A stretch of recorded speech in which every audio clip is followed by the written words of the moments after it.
Halo, nama saya Jonathan Christopher, dan kali ini saya akan menjelaskan tentang zaman praaksara. Zaman praaksara dibedakan menjadi 3, yaitu masa berburu dan mengumpulkan makanan, masa bercocok tanam, dan juga masa perundagian. Masa berburu dan bercocok tanam dibedakan menjadi 2 tingkatan, yaitu tingkat awal dan tingkat lanjut. Tingkat awal disebut dengan Paleolitikum dan tingkat lanjut disebut dengan Mesolitikum. Zaman Paleolitikum. Zaman ini bisa disebut juga dengan zaman batu tua atau masa berburu dan mengumpulkan makanan tingkat awal. Pada zaman ini, manusia-manusia masih hidup dengan cara nomaden, yaitu berpindah-pindah. Dan biasa mereka hidup secara berkelompok. Satu kelompoknya kurang lebih 10-15 orang.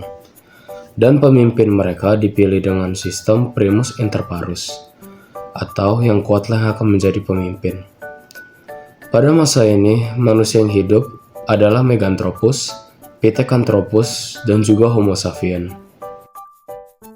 Zaman Mesolitikum, atau biasa disebut dengan zaman Batu Tengah. Masa ini berlangsung kurang lebih pada 10.000 sampai 2.500 tahun yang lalu. Pada zaman ini, manusia-manusia hidup di bawah gua payung.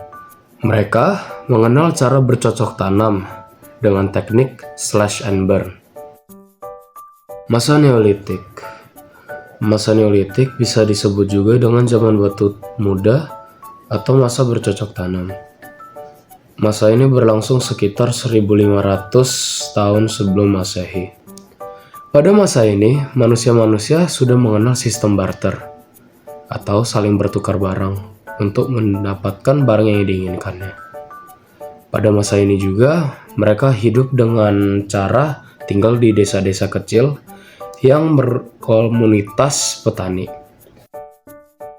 Zaman perundagian atau disebut juga dengan zaman logam. Zaman ini berlangsung kurang lebih 500 tahun sebelum Masehi. Dan pada zaman ini kedatangan bangsa Deutero Melayu yang dikenal sebagai ahli dalam bidang besi dan juga logam.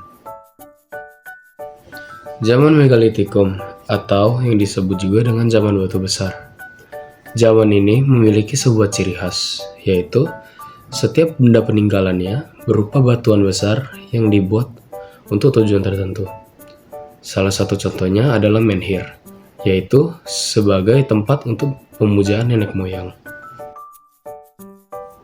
Tradisi lisan. Tradisi lisan berasal dari bahasa Latin tradition yang mengartikan menyampaikan atau meneruskan.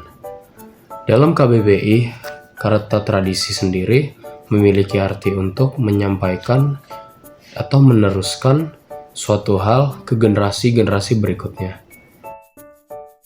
Folklore. Folklore adalah bagian dari kebudayaan suatu daerah yang diwariskan secara turun-temurun dan bersifat tradisional.